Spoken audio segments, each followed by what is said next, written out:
Bueno, Arratsaldeon, buenas tardes a todos. Da gusto, la verdad, encontrar una sala tan abarrotada, sobre todo en unas fechas un poco como raras, ¿no? Por el tema del puente y esto. Pero bueno, la verdad es que muchas gracias por asistir a otra charla más del ciclo de pasajes desconocidos de la historia de Guipúzcoa. Hoy nos ha venido Ander Salinas a presentarnos su trabajo, que se titula ¿dónde está? En defensa del reino, castillos navarros en territorio guipuzcoano durante la Baja Edad Media. Bueno, Ander terminó el grado en Historia en Vitoria, en la UPV, y después hizo su máster en Europa y el mundo atlántico. Bueno, el programa de máster que tiene el Departamento de Historia Medieval Moderna y de América, y actualmente está realizando su tesis doctoral con el título de La historia medieval de Navarra a través de los alcaides, merinos y las fortificaciones militares, siglos XIII y XV. La verdad es que, bueno, considerando que estos castillos de los que nos va a hablar tuvieron una importante, un protagonismo, desde luego, en los sucesos del año 1200, pues que nos vaya a hablar de los siglos posteriores, pues es un tema atractivo, ¿no? Yo recuerdo cuando estaba todavía en la carrera, fue el 800 aniversario de la conquista de Guipúzcoa, y se hizo una exposición en la que participó gente de la Universidad de Deusto, etcétera. En aquella época se estaban excavando el castillo de Ausa, se acababa de excavar el castillo de Mendicute, después se ha excavado el de Aitorrot, reexcavado, e incluso el de Ataun también. Entonces, bueno, pues es un tema sugerente, y ya veo que ha sido sugerente también para vosotros, que abarrotáis la sala. Y sin más dilación, pues ya paso la palabra al ponente, y luego ya, pues a una hora así de charla, después ya pasaremos al turno de preguntas y todas las consideraciones que estiméis. Hasta luego. Eskerrik asko.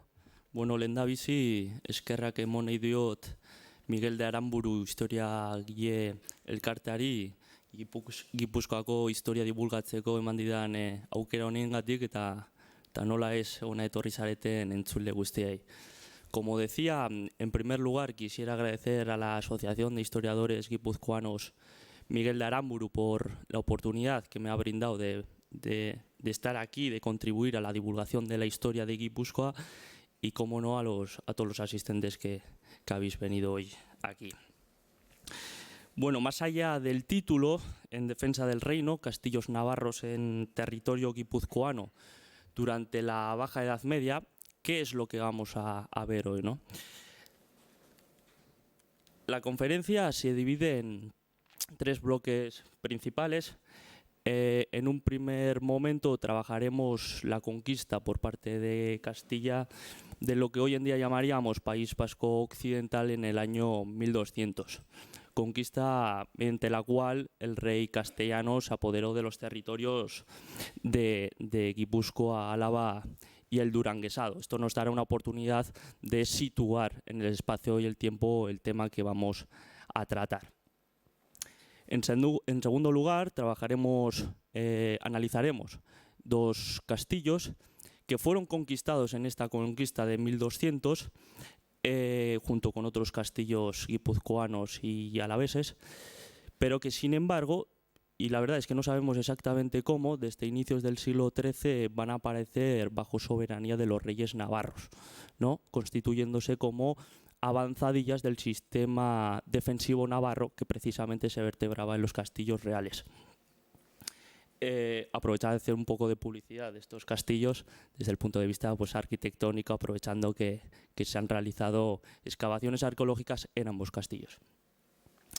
Y, en último lugar, y el punto más importante, trabajaremos lo que es el fenómeno de la violencia en la frontera de Guipúzcoa y Navarra. Se dieron, la verdad, tantos casos de bandidaje a lo largo de la Baja Edad Media que incluso desde inicios del siglo XIV las autoridades de la administración navarra van a hacer referencia a esta frontera como la frontera de los malhechores. Ya os podéis imaginar la razón, ¿no? Pero para poder entender en mayor profundidad los entresijos de los castillos fronterizos, creo que es obligatorio retrotraernos un poco a la conquista de Guipúzcoa, Álava y el Duranguesado por parte de Castilla en el año 1200. A pesar de que la rivalidad entre Castilla y Navarra por las tierras del País Vasco occidental se remonta por lo menos a inicios del siglo XII, tomaremos como punto de partida el Tratado de Paz que en 1179 firmaron los monarcas castellano y navarro. Así, tras años de intermitentes guerras y hasta un fallido arbitraje por parte del rey de Inglaterra, Enrique II, que intentó mediar en el conflicto entre ambos reyes, Sancho VI el Sabio, rey de Navarra, y Alfonso VIII, rey de Castilla, llegan a un acuerdo el 15 de abril de 1179. Mediante dicho tratado, Castilla se veía en posesión de La Rioja y Vizcaya, mientras que Navarra se veía adjudicar Guipúzcoa, Álava y el Duranguesado. El tratado sancionaba también la posesión por parte de Alfonso VIII del castillo de Malvecín, situado sin excluir otras hipótesis que también existen en el Alto de Malmasín entre Basauri y Arrigorriaga, y del castillo de Morillas, situado en Álava, además de todas las tierras entre este y el Ebro. La frontera, como podéis intuir, está marcada aquí en una línea negrita. La paz perduró hasta que la derrota castellana en la batalla de Alarcos de 1195 contra los almohades, los musulmanes, impulsara a los reyes de Navarra y de León, Sancho VII el Fuerte y Alfonso IX respectivamente, a reabrir hostilidades frente a Alfonso VIII. Apuntamos que Sancho VII el Fuerte fue hijo de Sancho VI el Sabio y que fue coronado en el año 1194, es decir, un año antes. De esta manera, Sancho VII, aprovechándose de la coyuntura momentánea, devastó las tierras de Soria, Almazán y Logroño entre los años 1195 y 1197. La respuesta castellana no se hizo esperar y la verdad es que fue contundente. Alfonso VIII salió con Pedro II de Aragón y pactó con él el reparto de Navarra entre ambos mediante el Tratado de Calatayud, el 20 de mayo de 1198. A este tratado le siguieron varias operaciones militares. Las fuerzas castellanas se apoderaron de Inzura y Miranda de Arga, mientras que Pedro II de Aragón conquistó Burgui y Aibar. Ante la pérdida de estos territorios, a Sancho VII no le quedó más remedio que pactar con ambos reyes enemigos de forma separada. Sin embargo, y a pesar de la firma de estas treguas, en primavera de 1199 el ejército castellano volvió a invadir Navarra, esta vez por el flanco de Álava. El rey castellano invadió Álava poniendo sitio a Vitoria, donde sabemos que se hallaba el 5 de junio de 1199. Para el historiador y experto militar Joan Fernández de Larrea, este es un hecho bastante importante a tener en cuenta, puesto que empiezan a asediar la ciudad antes del periodo de la cosecha en la llanada alavesa, lo que indica que los habitantes y la guarnición de Vitoria tuvieron que hacer frente al asedio castellano con las reservas de cereal del año anterior. Aunque tampoco se puede descartar que los habitantes de Vitoria, en previsión del ataque castellano,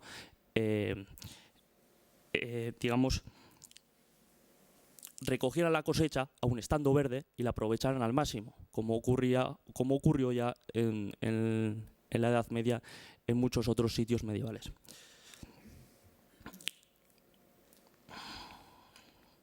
Ante la acometida castellana, Sancho VII buscó la alianza del único poder peninsular que podía llegar a poner en aprietos al reino de Castilla, que son los almohades, los musulmanes. El monarca navarro tenía la esperanza que un ataque almohade en las fronteras meridionales de Castilla obligara a levantar el cerco sobre Vitoria. Desafortunadamente para el navarro, los almohades habían renovado sus treguas con Castilla y se veían sumidos en problemas en África a la muerte del califa Ibn Abu Yusuf Yaqub. Abu Yusuf Ibn Yaqub en enero de 1199. A este le sucedió su hijo, Ibn Abu Yusuf Yaqub, conocido también entre los cristianos como Miramamolín. Este va a ser el que va a perder la batalla de Navas de Tolosa de 1212 frente a los cristianos. Este Miramamolín tuvo que hacer frente a problemas en Baleares, en Túnez y también los planteados por los bereberes en África. Sancho VII el Fuerte se entretuvo demasiado tiempo en Al-Ándalus sin obtener otra cosa que dinero, recorriendo varias ciudades, entre ellas Valencia, para cobrar las rentas que le habían sido asignadas. Mientras tanto, el progreso del asedio y la falta de vituallas se hicieron mella en los vitorianos, que se vieron en peligro de capitular.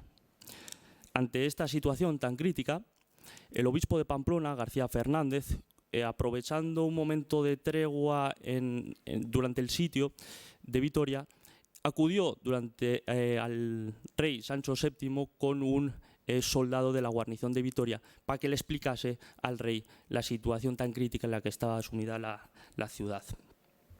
Así, tras recibir las noticias de la grave situación en la que estaba sumida Vitoria, el soberano pamplonés decidió permitir su rendición, lo que se produjo antes del 25 de enero de 1200. Mientras asediaban Vitoria, el ejército castellano atacó otras fortificaciones de la región, mientras devastaban sus recursos en rachias o cabalgadas, en la terminología de la época. De esta manera obtuvieron los castillos de San Sebastián, Hondarribia, Beloaga, Aichorrot, Ausa y Ataun en Guipúzcoa y los de Zaitegui, Arlucea, Atauri, Arganzón, Santa Cruz de Campezo, Buradón, Toro, Antoñana, Portilla de Corrés y Vitoria la Vieja en Álava, y los de Marañón, Irurita, San Vicente y Orzorroz en Navarra. No sabemos exactamente la forma en la que Alfonso VIII se apoderó de todas estas fortalezas. Unas pudieron ser tomadas a la fuerza y otras tal vez capitularon. En este sentido, cabe la posibilidad de que algunas de estas fortalezas fueran también evacuadas para reforzar la guarnición de Vitoria, la ciudad principal. Aún y todo, tenemos constancia de que al menos Vitoria resistió un asedio de 8 meses. Se puede pensar incluso que los castillos de Portilla de Íbida y Treviño,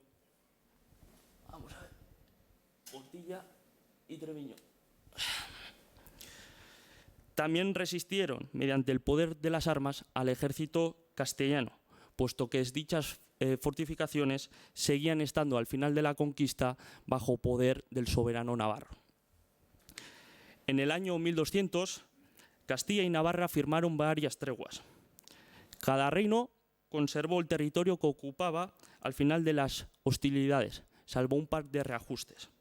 Portilla y Treviño, ahora citadas, que formaban parte de Álava y que, como hemos dicho, resistieron al ataque castellano, fueron devueltas al rey, fueron concedidas al rey Alfonso VIII a cambio de la devolución de los castillos de Inzura y Miranda de Arga que habían sido conquistados por parte de Castilla en la campaña de 1198.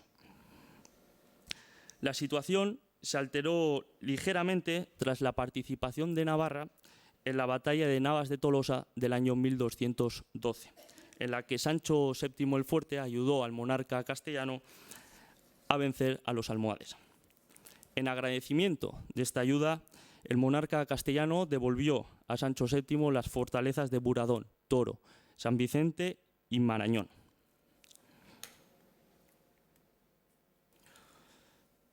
Como hemos dicho anteriormente, a raíz de la conquista de 1200, los castillos de Ausa y Ataun, entre otros, pasaron a manos del rey castellano.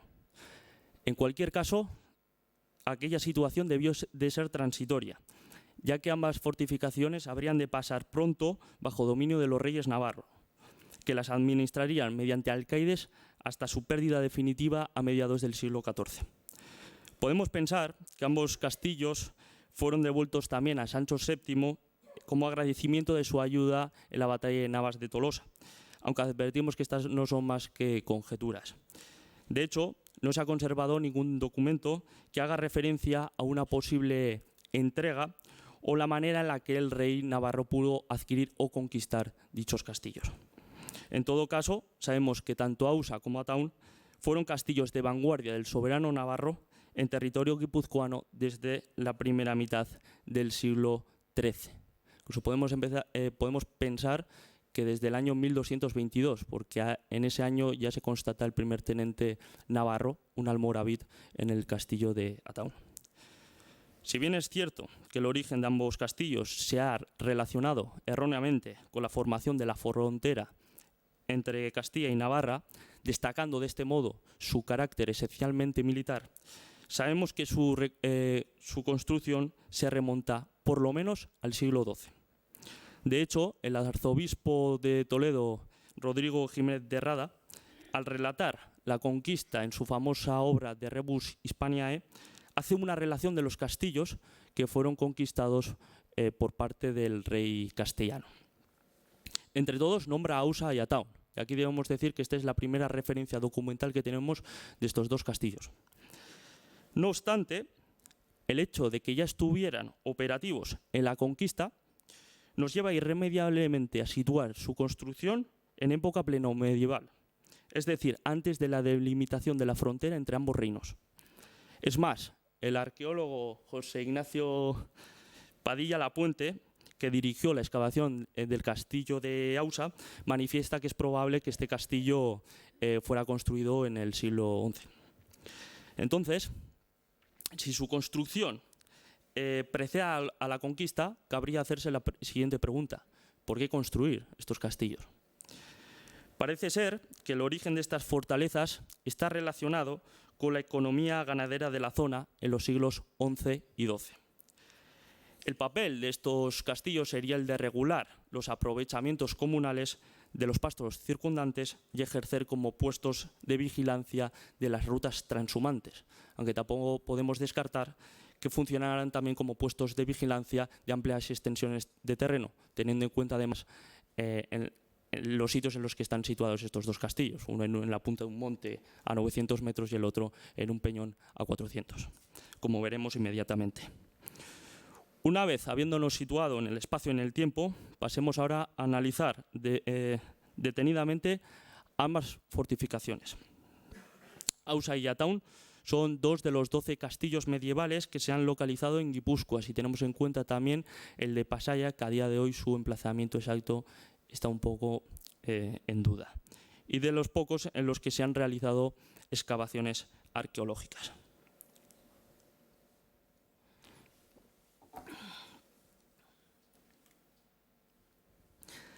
En cuanto a Ataun, es un castillo roquero emplazado en el monte Arechavaleta, en el barrio de San Martín, del actual término municipal de Ataun, sobre el desfiladero de Arrateta, en un peñón de unos 400 metros que se le llama Gentil Baracha. Es por esta misma razón por la que a este castillo también se le conoce como Gentil Baracha, Ataun o Gentil Baracha.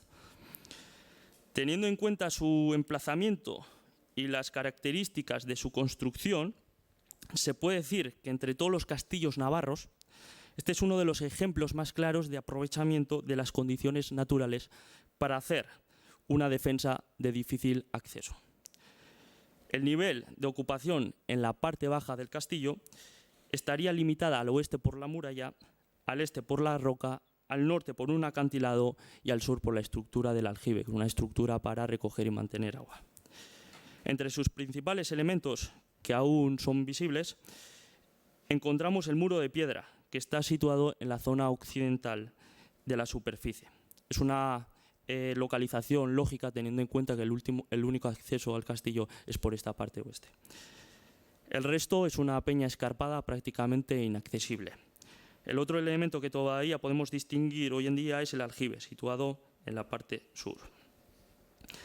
A la vista de los resultados de las diversas excavaciones arqueológicas en las que se han encontrado multitud de clavos y de agujeros de poste, se intuye que el resto del recinto estaría construido principalmente por madera.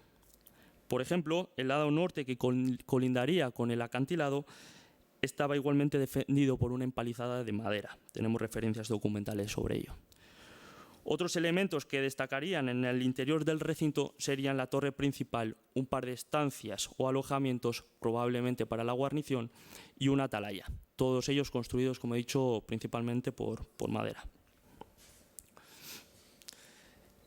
En cuanto a Ausa, está situado dentro del término municipal de Zaldivia, en la punta del monte Ausa o Ausa Gaztelu, de unos 900 metros de altitud, al sudoeste del monte Chindoki, entre las estribaciones septentrionales de la Sierra de Aralar. Si bien es cierto que este castillo ofrece una disposición simple, un trazado irregular y reducida extensión, similar a la de fortificaciones coetáneas del territorio guipuzcoano, no hay duda de que estamos hablando de un verdadero nido de águila. La altura en la que está situado, su emplazamiento enriscado en la que partes de la muralla son sustituidos por peña viva y su fortificación hacen de él una fortaleza que a simple vista es por lo menos difícil de tomar.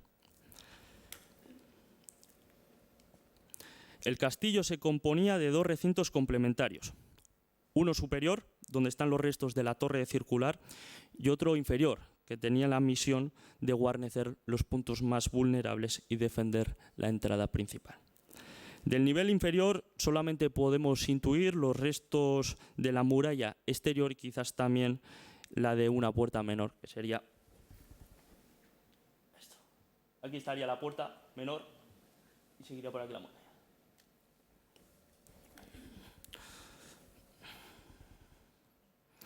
Sin embargo, las estructuras constructivas más destacables, que se encuentran, por cierto, muy maltrechas, aparecen sobre el cuerpo superior.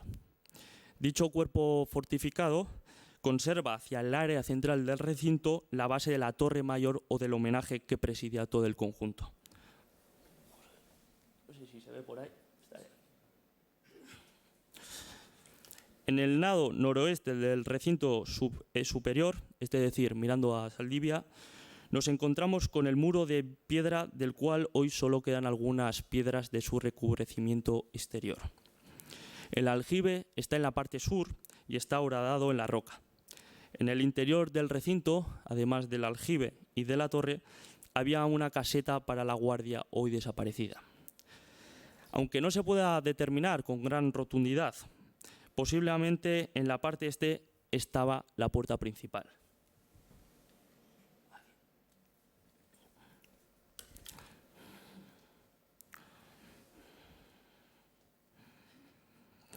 Tiene sentido, ya que dicho lado mira hacia Navarra, o el lugar más próximo para recibir socorro en caso de que hubiera algún ataque por parte del lado castellano.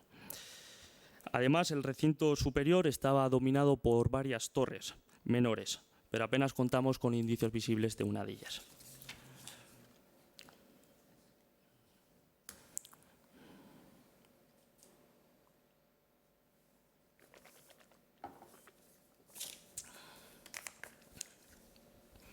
Llegados a este punto, pasemos ahora al tercer y último punto de esta conferencia: el papel de los castillos de Ausa y Ataun en el fenómeno de la violencia fronteriza entre Guipúzcoa y Navarra.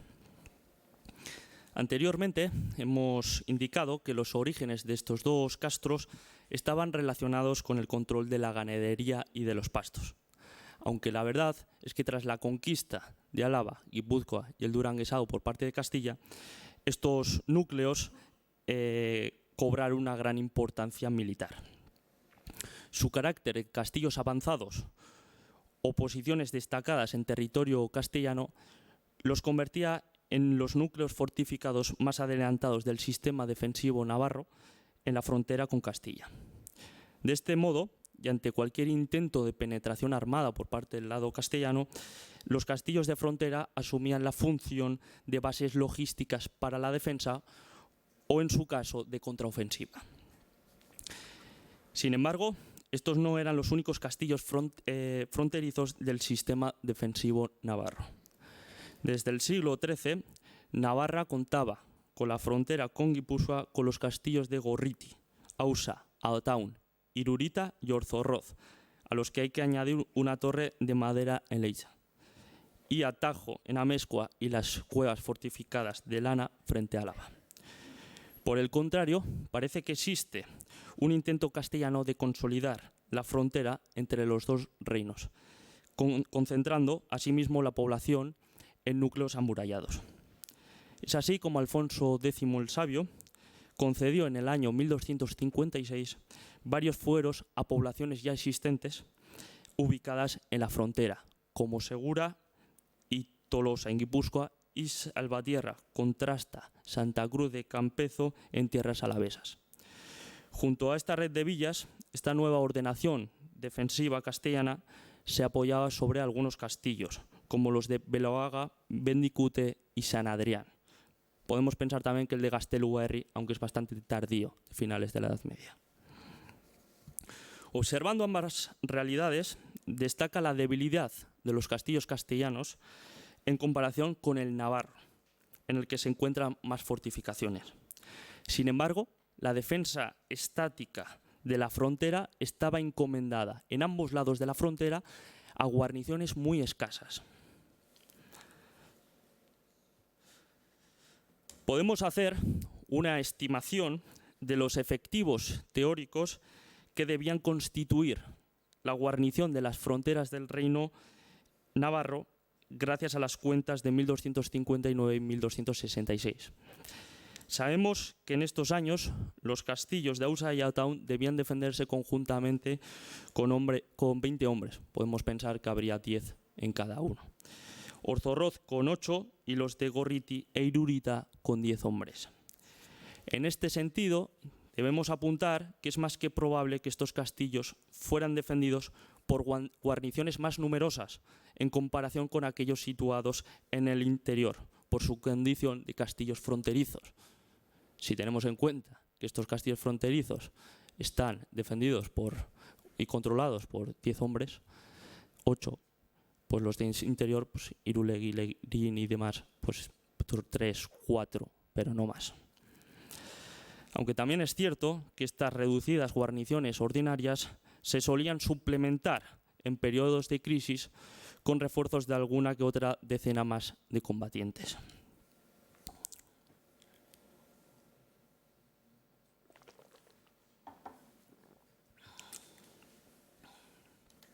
No obstante, esta red de castillos fronterizos se mostró incapaz de detener o siquiera paliar los actos de bandolerismo emprendidos desde el lado guipuzcoano. El bandidaje fronterizo, que se manifiesta a partir del siglo XIII, fue un fenómeno que caracterizó la frontera de Álava, Guipúzcoa y Navarra entre los siglos XIII y XV, aunque con una intensidad cambiante. Tuvo tal importancia este fenómeno que las autoridades del reino pirenaico van a hacer referencia a esta frontera como la frontera de los malhechores. En cuanto a la naturaleza de los delitos que se cometían en un lado y en el otro de la frontera, gran parte lo constituyen el robo de ganado, mayoritariamente vacas y en menor medida cerdos, el asalto a arrieros y prisioneros con rescate. Por ejemplo, en el año 1261, representantes de Álava y Guipúzcoa se reunieron con los de Navarra para denunciar que las fortalezas de Ausa, Ataun y Gorriti funcionaban como puntos de partida y de refugios de bandoleros navarros. De hecho, denuncian que los bandoleros navarros robaron en territorio guipuzcoano 26 cerdos y se los llevaron al castillo de Ataun y que se los comieron allí. Esto está en un documento. De forma paradójica, en esta ocasión se han conservado en exclusiva las quejas presentadas por guipuzcoanos y alaveses, que sin embargo desde finales del siglo XIII van a aparecer sistemáticamente como los agresores. Pongamos por ejemplo el año de 1306. En este año las cuentas de los merinos nos hablan de por lo menos 15 ataques sufridos por el reino pirenaico. A tenor de los múltiples casos de bandolerismo y violencia que se han recogido en la documentación a lo largo de toda la época bajo de medieval, se puede decir que la red castral fronteriza, con sus escasas guarniciones, se vio incapaz de detener las acometidas de los nobles guipuzcoanos. Es por ello por lo que cobraba mayor importancia la defensa móvil, protagonizada principalmente por los merinos, que son los cargos al frente de cada merindad, que acudían con sus contingentes, normalmente varias decenas, y sí que tenemos algún caso que superan el centenar, para intentar repeler las incursiones de los bandidos transfronterizos. Las operaciones de represión del bandidaje son tan numerosas o más que las incursiones. En algunos casos es cierto que recuperaron los bienes robados, pero en otras el lance acabó trágicamente, como en la emboscada en la que perdió la vida Diego Sánchez de Garriz, merino de las montañas, y su hijo. Además, los merinos realizaron 13 acciones específicas para la captura de bandidos, sin que mediara ataque previo. Los bandoleros fronterizos también fueron objeto de campañas de represión en las que participaron de forma conjunta autoridades de un lado y otro de la frontera. Un ejemplo claro de ello son las operaciones militares llevadas a cabo por el merino de las montañas y el merino mayor de Guipúzcoa en los años 1330 y 1332. Pero asimismo se constituyeron hermandades que agrupaban a villas y a territorios de ambos reinos con el objetivo de reunir cuerpos de contingentes para que garantizasen la paz y el orden de la frontera. Una de las primeras de las que tenemos noticia se concertó en 1293 entre la villa alavesa de Salvatierra y los lugares navarros de Arana-Arache, Eulate, La Raona y las 7 villas de Amezcua. Pero la más importante de este periodo fue la que se estableció en 1329. Este año, la villa guipuzcoana de Segura solicitó a las autoridades navarras la creación de una hermandad por 5 años, a la que poco después también pidieron adherirse los concejos de San Sebastián, Hondarribia y Tolosa. Fue la que las fuentes navarras denominan como la hermandad de los guipuzcoanos de los navarros. En el mismo año de su creación, el merino de las montañas apresó al navarro Martín López de Alzate, que había robado 50 cerdos y había matado a un hombre en Guipúzcoa. Otro enfrentamiento importante ocurrido, esta vez en el lado castellano, se produjo en el año 1479, cuando las tropas de la Hermandad de Álava, del señor de Ayala y del señor de Oñate, dieron muerte a Juan López de Lazcano y quemaron la torre en la que se encontraba en la villa de Contrasta.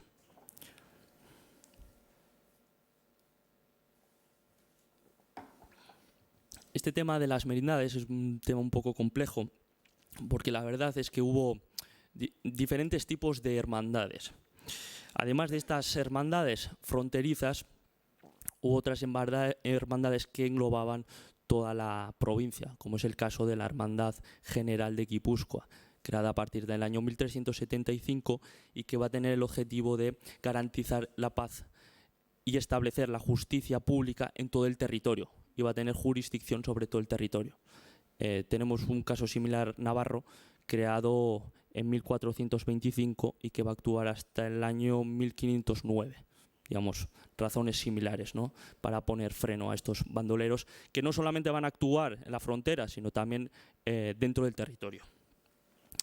Y siguiendo un poco este hilo, no me gustaría transmitir una imagen de la frontera, digamos, totalmente rígida, porque sabemos que esta frontera a veces era flexible, era digamos, líquida, en el sentido de que también se ven relaciones entre bandoleros de un lado y otro de la frontera. Tenemos un caso a mediados del siglo XIV en las tierras de la merindad de Estella, en las que actúan dos bandas, de Garci López de Arbizu y Gil García de Yáñez. Por cierto, sabemos que la banda de Garci López de Arbizu estaba formada por unos 20 hombres, en la cual tenemos desde campesinos a hidalgos, y está constatado que había un capellán, un abad y un hijo de abad, para que veáis, digamos, que en estas bandas entraba todo el mundo. Pues hay un caso a mediados del siglo XIV que junto a estas dos bandas que intentan asaltar el castillo de Lizarra de Estella para intentar rescatar a unos presos que eran de estas bandas, actuaron con ellos algún lazcano. Entonces se ve que, vale, eran bandoleros pertenecientes a diferentes reinos, pero que obviamente tenían intereses comunes y que también colaboraban mucho entre sí. También muchas veces cuando pasaban, sobre todo guipuzcoanos, al lado navarro, sabemos que en ocasiones pagaban algún tributo a esta banda de García López de Arbizu, ¿no? Como un intento de, bueno, pasamos a este lado, robamos, pero os pagamos una especie de tributo por arrasar un poco las tierras en las que merodeáis vosotros. El problema de las operaciones de represión de estas hermandades fue que, a pesar del éxito que coronó a muchas de ellas con la recuperación del botín e incluso la muerte de parte de los bandidos, la frecuencia de los ataques no disminuía. El temor por estos ataques era tal que los navarros tenían miedo incluso de acercarse a tierras guipuzcoanas. En un texto del año 1321, en la que se explica que el castillo de Ausa estaba derruido, fueron trabajadores navarros a repararlo. Y dice el texto textualmente que no osaban ir por miedo a los guipuzcoanos. No se atrevían a ir porque tenían miedo de los guipuzcoanos. Es por ello porque el merino de las montañas tuvo que ir durante 6 días con un contingente de 200 hombres de a pie y 9 caballeros para protegerles mientras duraban esas reparaciones. Debemos situar estos hechos en el estado de inestabilidad y violencia que se vivía con frecuencia en la frontera. En ocasiones, los múltiples incidentes fronterizos derivaban en conflictos de una escala mucho mayor, como es el caso de la batalla de Beotíbar de 1321. En este año, los guipuzcoanos se apoderaron de Gorriti, uno de los castillos que defendían la frontera, digamos, los límites navarros, cerca de la frontera con Guipúzcoa. Los navarros, después de recuperar el castillo, decidieron realizar una expedición de castigo en tierras de Guipúzcoa. Se embarcaron en esta campaña más o menos unos 400 hombres. Pero al llegar esta comitiva al valle de Beotíbar, fueron emboscados por Gil López de Oñaz, señor de Larrea, y sus seguidores, infligiéndoles a los navarros una gran derrota. En esta batalla perdieron la vida gente importante como Martín de Aybar, alférez del reino, Drieu de Saint-Pol, merino de Estella, y el anteriormente citado Juan López de Urroz, merino de las montañas.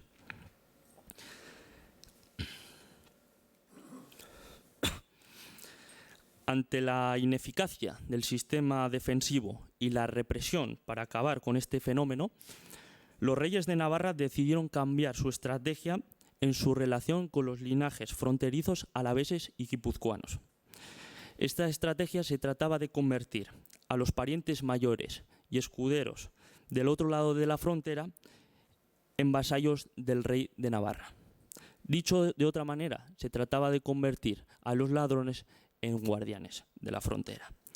Es así como estos nobles guipuzcoanos pasan a actuar desde mediados del siglo XIII en los castillos fronterizos del reino, como alcaides, es decir, como responsables máximos de la custodia de los castillos, siguiendo un poco el dicho de si no puedes con el enemigo, únete a él. El primer noble guipuzcoano que constatamos entre los años 1259 y 1266 como alcaide al cargo de Ausa y Ataun es Pedro Sánchez de Guipúzcoa, que detentó ambos castros a la vez. En este sentido, señalamos que, dada su cercanía geográfica, era bastante común la posesión de ambos castillos por un mismo alcaide. No solamente va a ocurrir en este caso, sino también sobre estos años Ferrera y Peñarredonda, que van a estar también en territorio aragonés, pero de castillos de soberanía navarra, van a estar, digamos, concedidos a un mismo alcaide. En 1276 ejerce como alcaide en Ataun Rodrigo Pérez de Olalde y un siglo más tarde, concretamente entre los años 1368 y 1371, Juan Sánchez de Urquiola.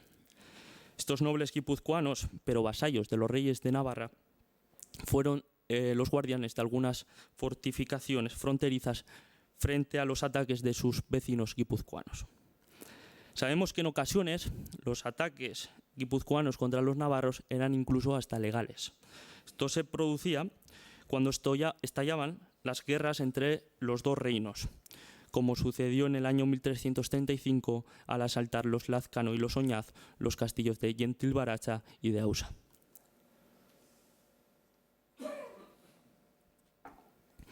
El último alcaide que constatamos en el castillo de Ausa es un noble perteneciente al principal linaje de Guipúzcoa, Pedro Ladrón de Guevara. Por ello recibía un salario de 10 libras y 50 caíces, pero que además recibía 20 libras más para que preparase y mantuviese un grupo de hombres de armas. Este noble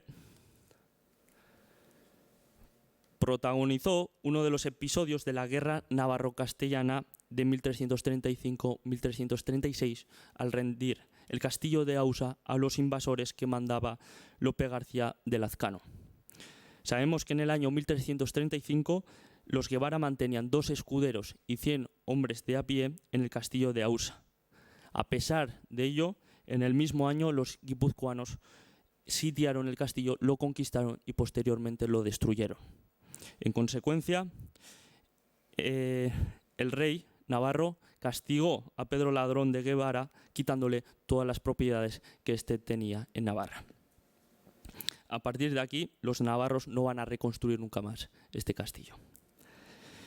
En el verano del mismo año, Martín Pérez de Lazcano, pariente del anteriormente citado Lope García de Lazcano, junto con la Hermandad de Guipúzcoa y los habitantes de Segura, sitiaron el castillo de Ataun, que estaba defendido únicamente por un soldado.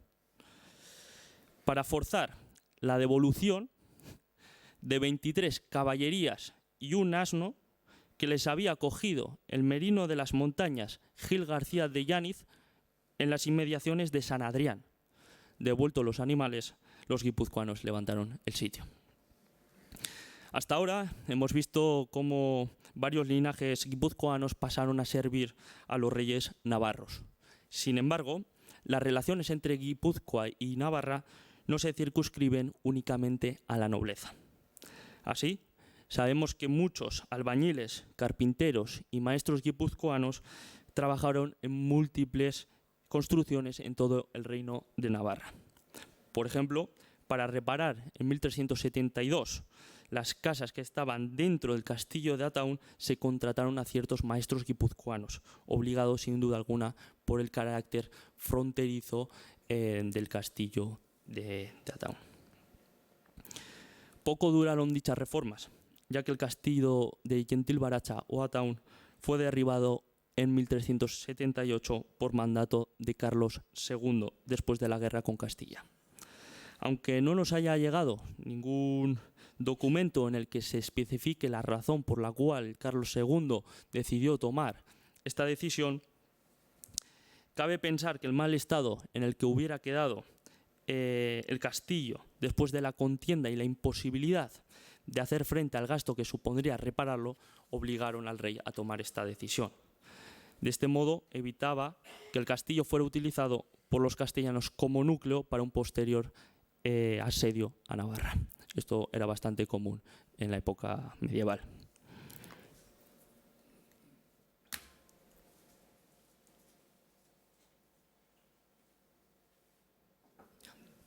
Concluyendo, a la vista de todos los casos de bandidaje que se han encontrado entre la documentación, podemos decir que el sistema defensivo creado durante el siglo XIII en Navarra se vio totalmente ineficaz.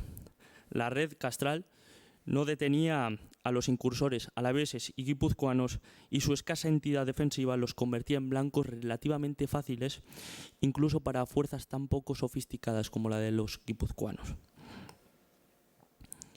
Además, teniendo en cuenta las escasas fortificaciones situadas en estos castillos, que en pocas ocasiones superaba la decena de hombres, difícilmente podrían resistir las embestidas guipuzcoanas cuando éstas superasen las varias decenas de combatientes. Es más, en varias ocasiones los bandidos fueron capaces de apoderarse de alguna de ellas, como es el caso del año 1335, en el que el castillo de Ausa es tomado por el contingente dirigido por Lope García de Lazcano. Ante la ineficacia del sistema defensivo y de la represión para acabar con este fenómeno, los reyes de Navarra decidieron cambiar la estrategia en su relación con los linajes fronterizos aleveses y guipuzcoanos. Esta estrategia se trataba de convertir a los parientes mayores y escuderos en vasallos del rey de Navarra. Así, linajes como los de Guevara, Murúa, Amezqueta o los Urquiola abandonaron su solar de origen y se instalaron en el reino de Navarra a cambio de ejercer como alcaides, recibir rentas o pequeñas propiedades, entre otras cosas. Esta se trataba de una oportunidad de enriquecimiento y de encumbramiento social para una nobleza, la guipuzcoana, que era pequeña y tenía unos patrimonios de escasa entidad. Además, cabe añadir que era muy numerosa. Había una gran competencia por los linajes para adquirir los diferentes recursos de un territorio, Guipúzcoa, que era muy pequeño y que además abundaban precisamente las villas de realengo. A pesar de que esta estrategia generase una progresiva pacificación de la frontera, sobre todo a partir de la segunda mitad del siglo XIV, no cesaron de darse casos de incursiones guipuzcoanas a lo largo de toda la Baja Edad Media, prácticamente hasta la conquista de Navarra de 1512. Pero eso ya es otra historia. Eskerrik asko.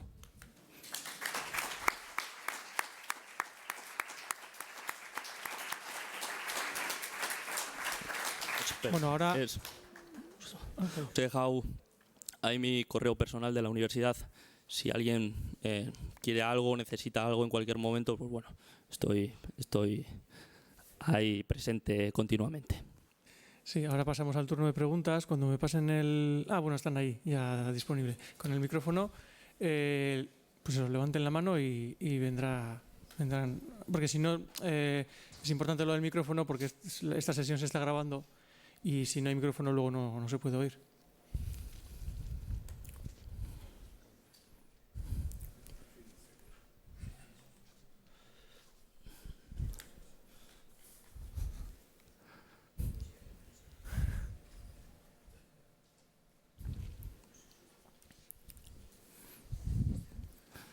No me creo, tan claro ha quedado. Sí, no sé.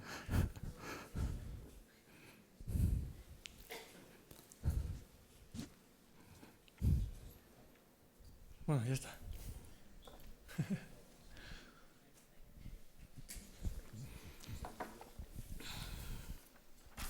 Kaixo, Gabon. Apa.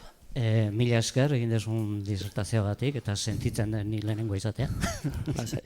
Baina igual hasiko naiz hasieratik. Planteatu dezu, euskaraz bai, ezta? Bai.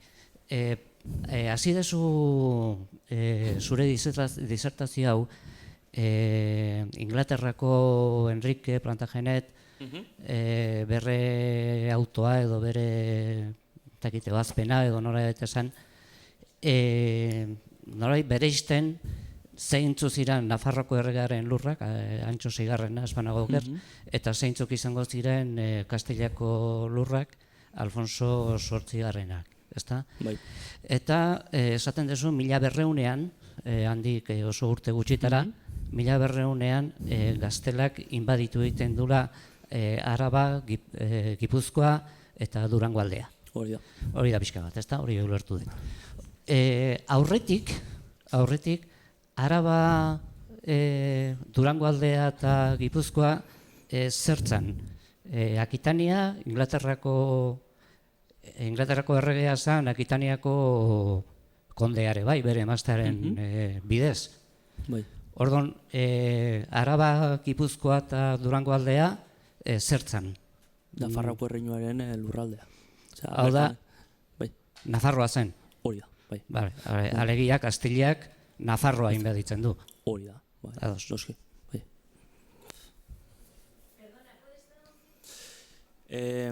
Sí, bueno, me ha preguntado, bueno, creo concretamente, las tierras Guipúzcoa, Álava y Durango, antes de la conquista de 1200 exactamente a qué reino pertenecía, ¿no? Me has comentado eso, ¿no? Porque ya que he comentado que ahí entra por medio el rey Enrique II de Inglaterra, digamos, hace un arbitraje entre los dos reinos, digamos, para solucionar el conflicto que se llevaba arrastrando, como he dicho, desde el inicio del siglo XII.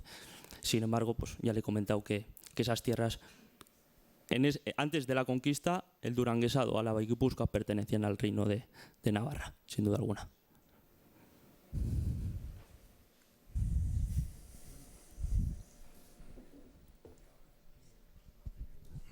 Hola. Bueno, yo no entiendo mucho de esto, pero tengo entendido, me parece recordar, que la villa de Segura fue fundada en esa época, poco después, por el rey Alfonso X, y era una de las villas que por lo visto mandó, otorgó construir, o lo que sea, por ser estratégico el camino hacia lo que hoy es Hendaya y Francia, claro. La pregunta es, ¿de qué forma está relacionado esto? Porque es en una época muy, muy próxima, pregunto. ¿Está relacionado con esto que nos has contado? Sí, he comentado un poco por encima. Alfonso X en el año 1256 sí que concede varios fueros a varias villas, a varias poblaciones que ya existían anteriormente, pero digamos les concede unos privilegios. Cuando muchas de las villas medievales recibían un fuero, uno de los mayores privilegios que obtenían era la construcción de una muralla. ¿Para qué? ¿Qué interés tendrían estas villas de construir, por ejemplo, una muralla o recibir este tipo de fueros? Pues el de, digamos, fortificarse, porque eran villas estratégicas tanto en cuanto estaban cerca de la frontera con Navarra. Es decir, hay un intento por parte, y no solamente por parte del rey navarro, sino también del castellano, de, digamos, delimitar esa frontera, de que quede claro de qué partes de Castilla y qué partes de Navarra, ¿no? Digamos, se fortifican ambas fronteras. Bueno, no obstante, es una línea un poco distinta, ¿no?, en el mapa. Sí, vale. Quieren definir la frontera, vale, pero no está... Estamos hablando de época medieval. Es como, por ejemplo, el castillo de Gorriti. No está exactamente en la frontera, está un poco más al interior. Pero claro, en este sentido se aprovechaba ya una población que ya existía de anteriormente, es decir, no la tenías que crear de nuevo y que, bueno, estaba relativamente cerca de la frontera. Sí. Sí, bueno, supongo que no hay que entender las fronteras como actualmente, donde hay una barrera y un gendarme o lo que tenemos sea. Uno de los problemas, ¿no?, en establecer este tipo de cuestiones, sobre todo en temas de frontera, porque claro, estamos hablando de época medieval. Las fronteras, no están delimitadas o no están tan definidas como lo están hoy en día, y que además, y esto es un tema que comenta Miquel Ramos en este artículo, una cosa que me gustó mucho y que la verdad nunca había pensado en ello, que cuando pensamos en el paisaje, que el paisaje medieval es muy distinto al que hay hoy en día, tema de bosques, temas de pasos fronterizos y demás, ¿vale? Entonces esto también habría que tenerlo en cuenta, de que tanto el paisaje como las fronteras pues no coincidirían con los territorios que tenemos hoy en día. Yo añadiría una cosa además, que la zona fronteriza de Navarra y Guipúzcoa es fundamentalmente montañosa y esos espacios de montaña se aprovechan por las poblaciones de ambos lados, lo cual complica todavía más. Aralar es frontera, ¿dónde está la frontera? ¿En Chindoki o está en la Casa del Guarda? Por hablar. Entonces, bueno, el concepto de frontera en época medieval es bastante diferente al nuestro. Y casi son como bandas, ¿no? No son rayas, sino que son bandas perdón, de contacto mutuo, pero a la vez de conflicto y de violencia incluso.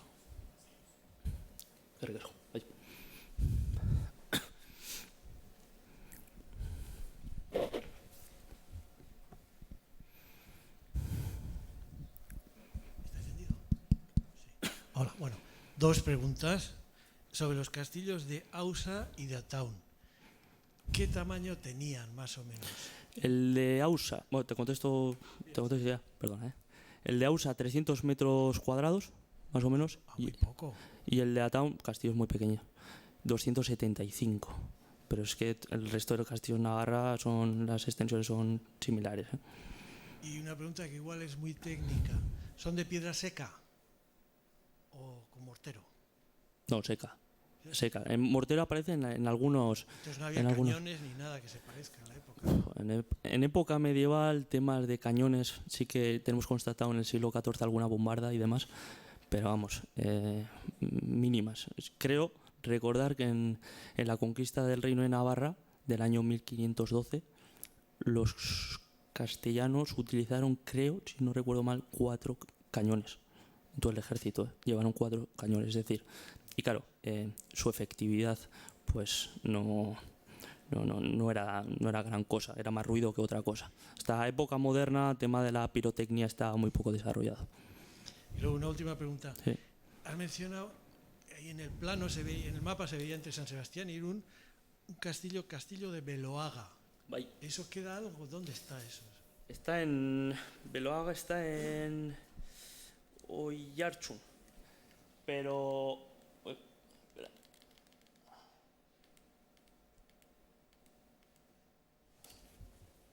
Vale. Tenemos aquí el de Mota. Estaría aquí, encima del monte Urgul. Beloaga en Oiartzun y luego Hondarribia. La verdad es que restos de estos castillos tenemos relativamente poco. Sí, en Beloaga sí que quedan. Lo que pasa es que Beloaga fue reocupado después en las guerras carlistas. Entonces, ¿En qué monte? Ese creo que son. Sí, eso es Urcabe. Eso es. Sí. Eso es. ¿Ahí?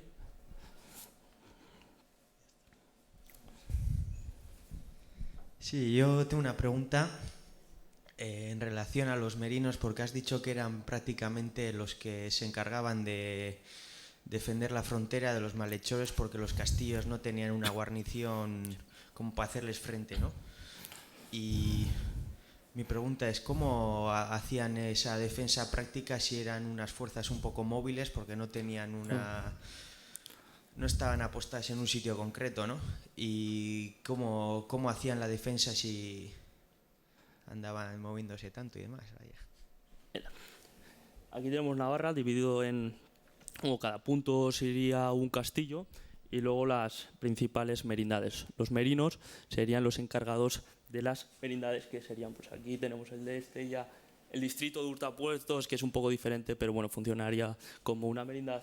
El de Sangüesa, Olite, Tudela y Estella. Claro, tenemos por una parte los alcaides y por otra los merinos. Los castillos reales del Reino de Navarra estaban encomendados principalmente a los alcaides, aunque sabemos los merinos, en calidad de responsables máximos de cada merindad, sí que guardaban algún castillo. En principio, los principales de cada merindad. Por ejemplo, el merino de Estella solía tener el de Estella, el castillo mayor de Estella, aunque en ocasiones también aparece como responsable de los castillos de Ausa y Ataun. Que eso es, claro, tenemos unas guarniciones en los castillos que son bastante escasas. Son escasas, pero que eran ya suficientes para controlar y gobernar, digamos, el castillo y los pasos fronterizos, por ejemplo, las fronteras comerciales, ¿no? En las, digamos, transacciones comerciales y demás que se dan en territorio de frontera. Claro, en momento de guerra o de una incursión, cobraba mayor importancia la defensa móvil, que era la que, digamos, dirigían estos merinos. ¿Cómo lo hacían? Levantamiento de levas. Es decir, cada localidad tendría una obligación de contribuir al contingente dirigido con el merino con un cierto número de combatientes, ¿no? Claro, era costoso, uno por un lado, y claro, otra pues que no era totalmente automático para repeler esos ataques que se dan por el lado castellano. Es por ello por lo que muchas veces, después de unir el contingente, pasan al otro lado para castigar a los bandoleros. Listo.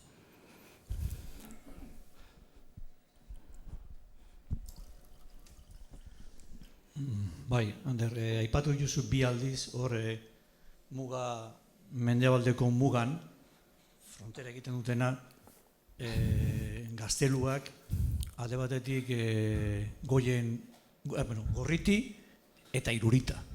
Irurita. Bai, Gorrititik Iruritara, hor daude 100 kilometro. Eta, bueno, gutxizio, baina hor, eta hor tartian ez dago beste zerre.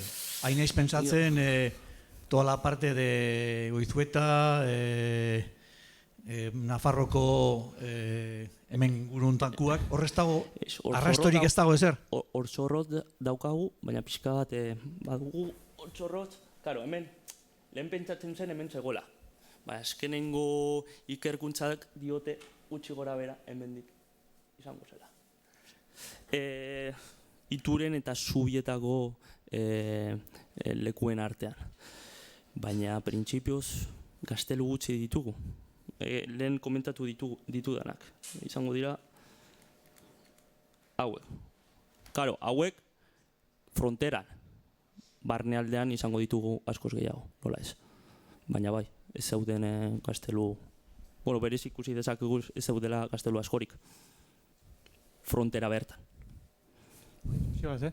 La pregunta, por si acaso, ha ido, bueno, pues, por la precisión de que Irurita, entre Irurita y la de, como hemos dicho, Gorriti, que hay bastantes kilómetros, a ver si en esa zona había algún castillo más. Y Ander decía, pues eso, que el castillo de Orchorroz, que se supone que estaba más al oeste, pues que las últimas investigaciones lo sitúan en ese hueco, pero bueno, que principalmente los castillos serían esos. Claro, otra cosa es que se haya encontrado y que tengamos referencia documental. Sabemos que por lo menos en la conquista, no va a aparecer, pero en 1200, en esta conquista se conquistó algún castillo que nosotros no sabemos exactamente dónde está, como Vitoria la Vieja. Sí que se ha relacionado tradicionalmente, pues, uno con Vitoria, con Victoriano, que es una pequeña localidad que está en Murguía, y también con Iruña Velella, pero los investigadores prefieren descartar todo este tipo de hipótesis. Es decir, que claro, tenemos que tener en cuenta de que hay muchos castillos que se dejan de utilizar y que quizás no son tan importantes y hemos perdido las referencias. También sabemos que toponímicamente se han mantenido muchas referencias aquí en Guipúzcoa a Gaztelu. Claro, Gaztelu, ¿por qué? Pues porque quizás habría algún castillo por esa zona, ¿no? Pero que no se hayan encontrado.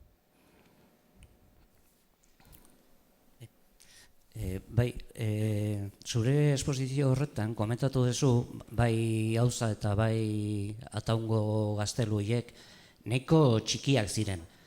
Eta komentatzen duzu, muga edo frontera defendatzeko 10-12 lagun edo 8 lagun jarri ridikula da baino. Gazteluiek egin ziranean hor etzegoen mugarik. Lehen komentatu dugu Nafarroko lurrak zaudela hor barruan. Agian konkistata gero etziran handiago egin, baino berez... Auza bai izan zuela, zuk esan diazu Auzan egon zinela, ez?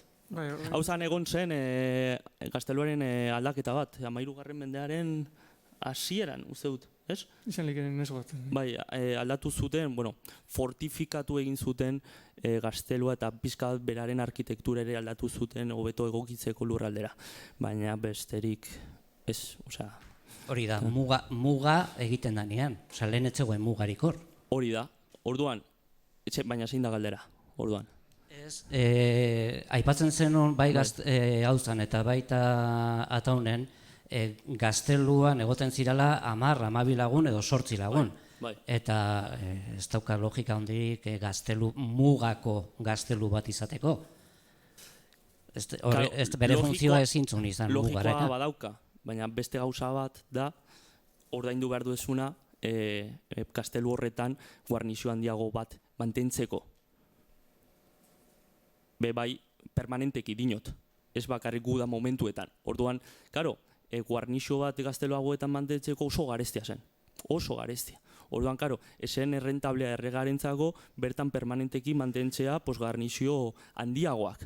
Karo, Noiz jartzen ziren guarnizio handiagoa? Pues gerra momentuetan. Baina hau da, ez da bakarrik Nafarroako kasua.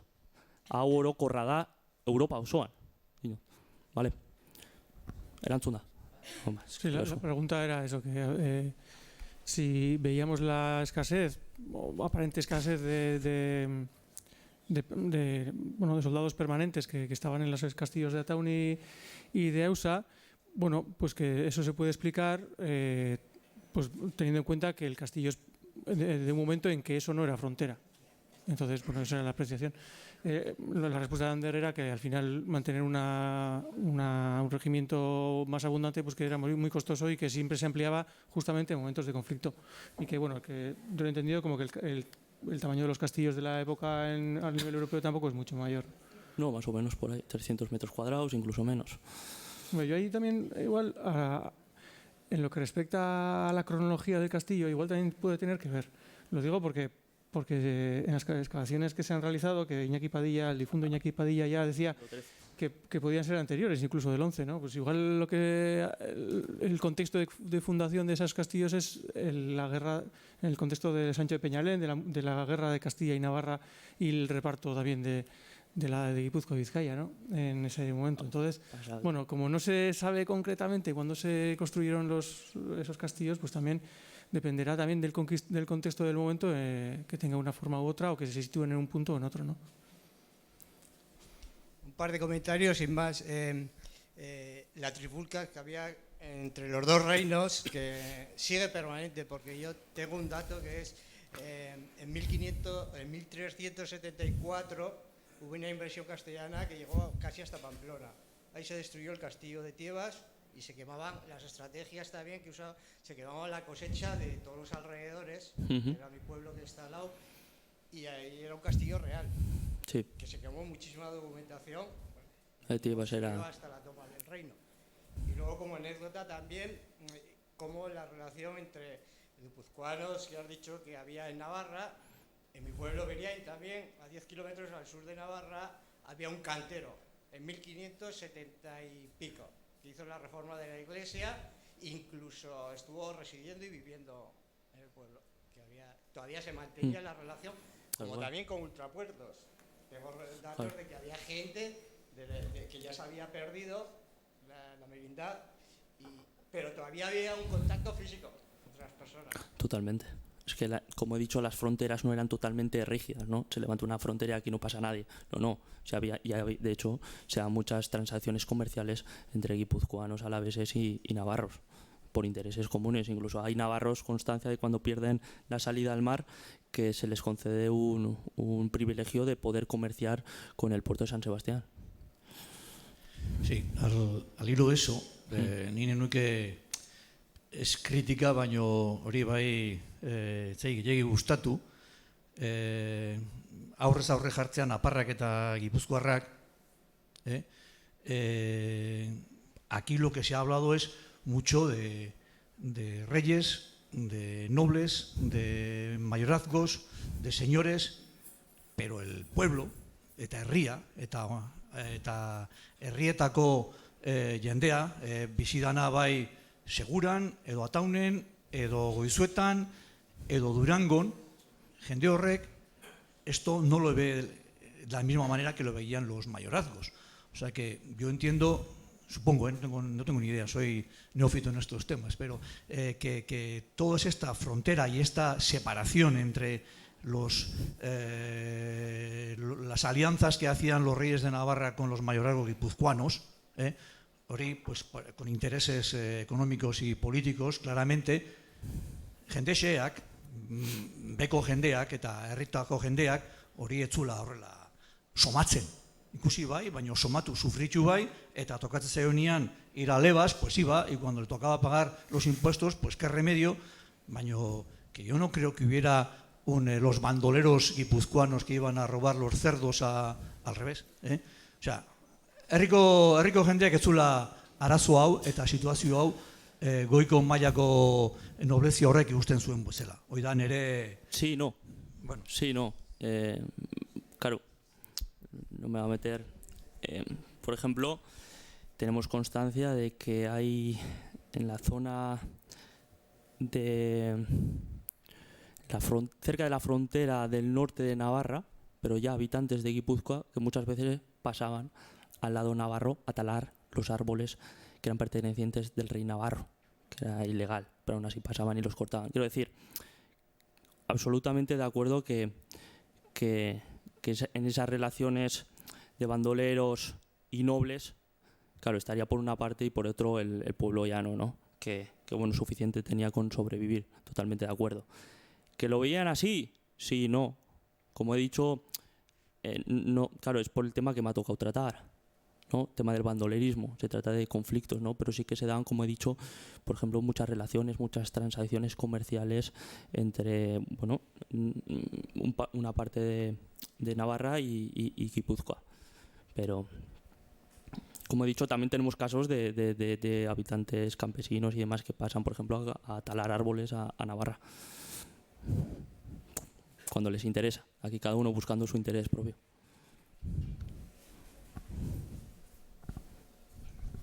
Hola, bueno, algo que se me sugiere, estos enfrentamientos entre el rey de Navarra, el rey de Castilla, entre guipuzcoanos y navarros, navarros y guipuzcoanos, en todo ese conjunto de situaciones, ¿qué pinta la Iglesia?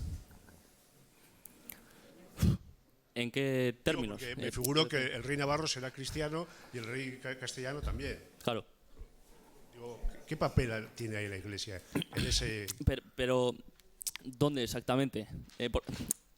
Como enfrentamiento entre dos colectividades o dos reinos que de alguna manera tienen como base espiritual religiosa el cristianismo.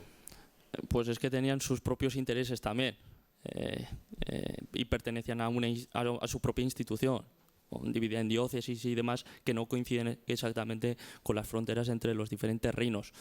¿Qué pintaban, por ejemplo, en conflictos de bandoleros? Pues lo que os he comentado, conocemos a una banda que sobre 1361, en la cual participa algún capellán y un abad. No lo harían en nombre de la Iglesia, pero sí en su propio interés. No sé. Sí que se ven relaciones entre, bueno, pues entre el pueblo llano, entre la Iglesia, entre el nobles y demás, pero bueno, ¿qué tenía que ver la Iglesia en la conquista? Pues, por ejemplo, de Álava, Guipúzcoa y el Duranguesado, pues poco, porque era principalmente interés de políticos, de reyes.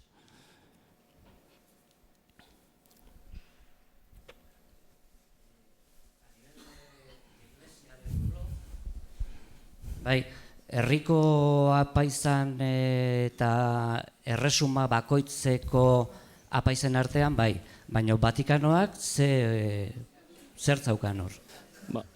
Vatikanoa sartu zen bi errege, Nafarroako erregearen eta Gaztelako erregearen arteko liskarro horietan. Karo, aita santua bazen kristaun daude,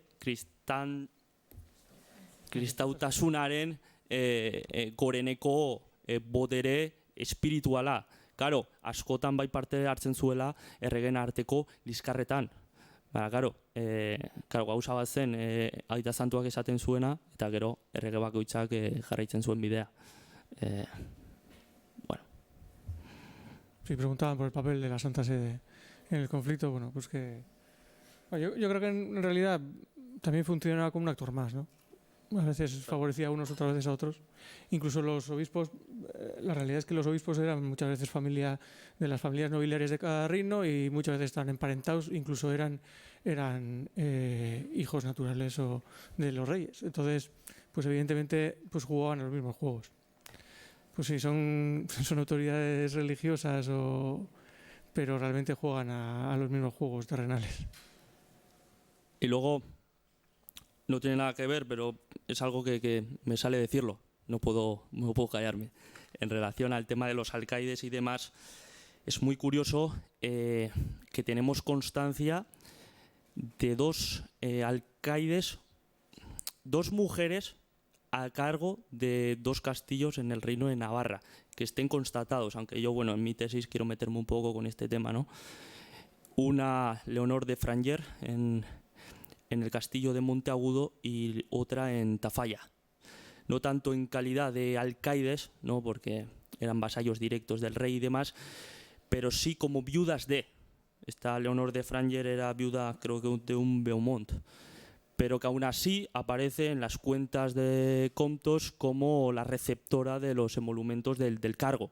Es decir, era a quien pagaba, ¿no?, por mantener la soberanía sobre dicho castillo. Además, esta Leonor de Franger podemos pensar que incluso llegó a estar en el cargo unos 15 años, porque entre medias no se constata ningún otro alcaide de momento.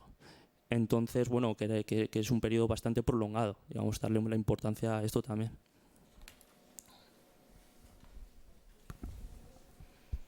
Bueno, yo creo que ya hemos debatido bastante. Pues muchas gracias. Que ricasco.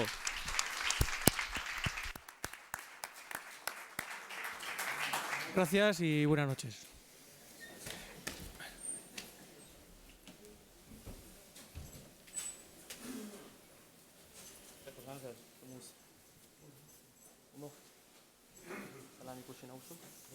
Zelan ikusi nauzu?